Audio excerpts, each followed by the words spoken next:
Ang kwento ng Batongan Cave. So ngayon guys, kasama natin si Kuya Chris Rojas na kung saan magbibigay sa atin ng trivia about sa Batongan Cave sa Mandaon, Masbate. Kuya Chris, ano ang history ng Batongan? Ang Batongan, may kakambal na pulo yan. Yan yung tinatawag na Isla de Gato. Yung gato na pulo na halos nasa tapat ng Napayawan, nasa may Napayawan, halos katapat din ng Nabuktot Island, mahaba ganyan. Sakop ng Aroroy, Mandaon. Sakop na yata ng Aroroy yan. Yung Batongan ay sakop talaga ng Mandaon yan. Pero yan, sa kwento ng matatanda, nung maliit pa ako doon sa Tumalaytay pa ako, tinuturo yung na yan, yung kitang-kita kasi sa Tumalaytay yung pulo ng ng gato. Sabi niya ng lolo ko noon, ang pulo na yan, may kakambal yan. Sabi ng tatay mo? Ng lolo namin noon. Lolo? May kakambal yan, ang kakambal yan, yung makita mo na bundok dyan sa Batongan. Yan yung kung saan makikita mo yung Batongan Cave ngayon. Andun yun. Ang kapareho niyan na pulo, nakambal niya yung gato.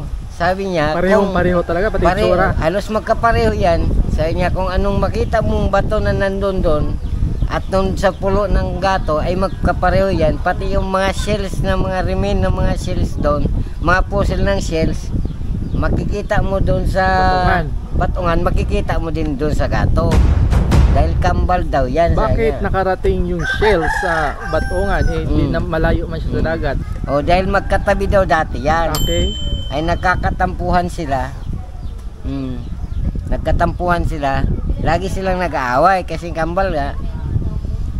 Ay di sabi niya, sabi daw ng lolo ko sa kwento, kung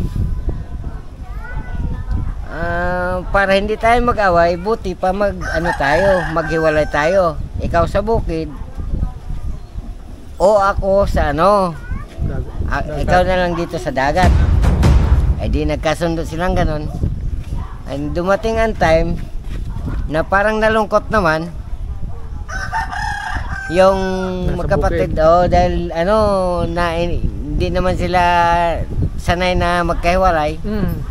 Ay gusto niya magpalit na lang sila ng posisyon. Yung isa gusto niya doon na sa bukid, yung isa gusto naman doon sa dagat. Ay di nagkasundo sila ngayon na magpalit ng posisyon. So ang dinaanan daw ayon sa kwento, yung ilog ng Batongan papunta dito sa Bugtong.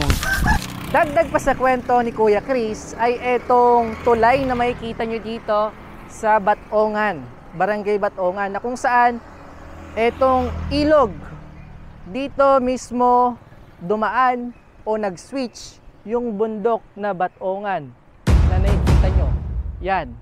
Tapos patunay na nag-switch nga sila, may mga makikita raw tayo dito sa Batongan na mga halaman o puno na kung saan tumutubo lang sa dagat. At doon naman sa Isla Gato, may makikita rin tayo doon ng mga halaman o puno na tumutubo rin sa bundok. Yung ilog na mahaba na yan, dire-diretso yan mula doon sa Batongan hanggang dito sa Bugtong, sa labasan yung tinatawag dyan na yung suba sang Kabasan na tinatawag, ilog ng Kabasan, sa Mandaon. Natatandaan ko noon na pag kumukuha kami ng mga pawid na nipa doon sa Kabasan, may dinadaanan kami doon ni tatay ko sa bangka na parang pulo na, parang kung titingnan mo, parang nagsalubong na ang ilog. Parang ang ilog, parang gano'n ganito ang bawang ilog, ito yung ilog. Tapos may isa naman dito na pa gano'n. Parang kung titingnan mo, parang yung dalawang ang kwento nga, doon daw nagsalubong yung dalawang bundok. Ang isa pabukid, ang isa ay sa padagat. Doon yung area na yun, doon sila nagsalubong. Kaya makikita mo, dumadaan kami yung bangka na yun. So sinasakyan namin ng bangka na yun. Pwede kami dito dumaan, pwede din dito sa kabila. Pag papasok kami doon sa ilog na yan, sa Bugtong, Dito kami sa kabila dumadaan, pagbalik doon naman sa kabila. May likuan yan. Oo. Kaya ang kwento daw niyan, sabi nila, ang kwento daw, doon daw nagsalubong yung pulo na yan, yung dalawa na yan, nung magkahiwalay na sila. Yun sa pulo na yan. Kaya pag nakita mo yan, pag na, ano yan, Sa taas, may kita mo oh, makapag-isip ka kung talagang totoo yung kwento na yan kasi parang mayroon nga talaga may doon. dumaan na. Dahil hindi lang isang bis ako dumaan doon. Kaya lang ilang bahay namin ang pinagawa ng tatay ko doon kumukuha ng pawid sa kabasan na yan. Diyan dumadaan eh. Mm. Natatandaan ko pa yan nung maliit pa ako yan. Ewan ko si Dodong parang sumasama niya nun doon eh. Ako'y tanda ko pa yun. Madadaanan natin yung parang ganito mamaya. Hindi, malayo. Malayo. Malayo yun. Sa bugtong niya. Pero may patunay na sabi ni Kuya Chris, may ganitong daanan nga no. Na parang yan dinaanan ng bundok. Oo. Ito, explain ko. So, may dalawang bundok. Kunyari yan, tsaka, tingnan mo ito, green. Yan, ito. Kunyari, bundok tong green, tsaka pula. Diba? Gusto mag-switch, magpalit ng yung pisto. Dito, Oo. pabalik dito. So, I think duro-diretso sila papunta dito. Sa ilog. Yan, duro-diretso. Tapos, yung isa, lumiko. Gumanyan. Tapos, yung isa, gumanyan. Ngayon, Yan. Tapos, ito yung kinikwento ni Kuya Chris. May makikita tayo na parang ganito na dinadaanan nila. So ito yung isang cave, yung bundok Batongan. Ito naman ay Isla Gato. So yan. So ito yung patunay na sa kwento ni Kuya Chris dahil may dinaanan na parang dinaanan ng dalawang bundok. Tama? Hanggang ngayon hindi pa yata nasisira yung ano na yan. Andyan pa yata yan eh. Baka dyan din dadaan yung tulay ng ano, yung patawid dyan mula Bugtong, patawid ng papuntang ano, papunta dito sa Tinigban.